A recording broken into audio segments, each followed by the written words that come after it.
Marcos capítulo 2, Jesus cura um paralítico.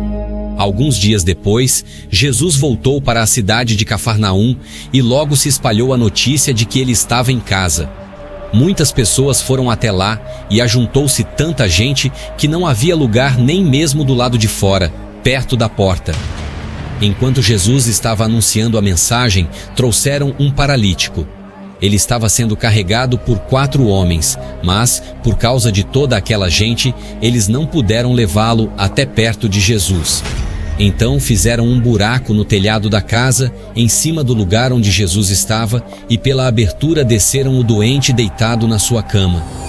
Jesus viu que eles tinham fé e disse ao paralítico: "Meu filho, os seus pecados estão perdoados." Alguns mestres da lei que estavam sentados ali começaram a pensar: O que é isso que esse homem está dizendo? Isso é blasfêmia contra Deus. Ninguém pode perdoar pecados. Só Deus tem esse poder. No mesmo instante, Jesus soube o que eles estavam pensando e disse: "Por que vocês estão pensando essas coisas? O que é mais fácil dizer ao paralítico: os seus pecados estão perdoados? Ou, levante-se, pegue a sua cama e ande? Pois vou mostrar a vocês que eu, o Filho do Homem, tenho poder na terra para perdoar pecados." Então disse ao paralítico: "Eu digo a você, levante-se, pegue a sua cama e vá para casa." No mesmo instante, o homem se levantou na frente de todos, pegou a cama e saiu. Todos ficaram muito admirados e louvaram a Deus, dizendo: "Nunca vimos uma coisa assim." Jesus saiu outra vez e foi para o lago da Galileia. Muita gente ia procurá-lo e ele ensinava a todos.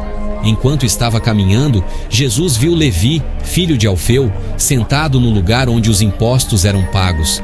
Então disse a Levi: "Venha comigo." Levi se levantou e foi com ele. Mais tarde, Jesus estava jantando na casa de Levi. Junto com Jesus e os seus discípulos estavam muitos cobradores de impostos e outras pessoas de má fama que o seguiam. Alguns mestres da lei, que eram do partido dos fariseus, vendo Jesus comer com aquela gente e com os cobradores de impostos, perguntaram aos discípulos: Por que ele come e bebe com essa gente? Jesus ouviu a pergunta e disse aos mestres da lei: "Os que têm saúde não precisam de médico, mas sim os doentes.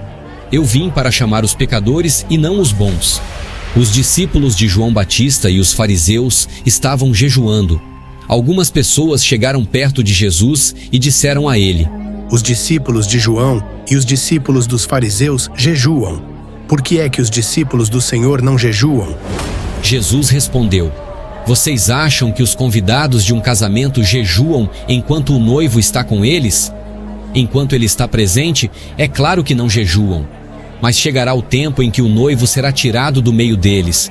Então sim, eles vão jejuar. Ninguém usa um retalho de pano novo para remendar uma roupa velha, pois o remendo novo encolhe e rasga a roupa velha, aumentando o buraco. Ninguém põe vinho novo em odres velhos. Se alguém fizer isso, os odres rebentam, o vinho se perde e os odres ficam estragados. Por isso, o vinho novo é posto em odres novos." Num sábado, Jesus e os seus discípulos estavam atravessando uma plantação de trigo. Enquanto caminhavam, os discípulos iam colhendo espigas. Então alguns fariseus perguntaram a Jesus: Por que é que os seus discípulos estão fazendo uma coisa que a nossa lei proíbe fazer no sábado? Jesus respondeu: "Vocês não leram o que Davi fez quando ele e os seus companheiros não tinham comida e ficaram com fome? Ele entrou na casa de Deus na época do grande sacerdote Abiatar, comeu os pães oferecidos a Deus e os deu também aos seus companheiros. No entanto, é contra a nossa lei alguém comer desses pães. Somente os sacerdotes têm o direito de fazer isso."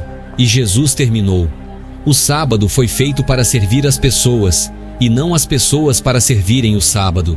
Portanto, o Filho do Homem tem autoridade até mesmo sobre o sábado."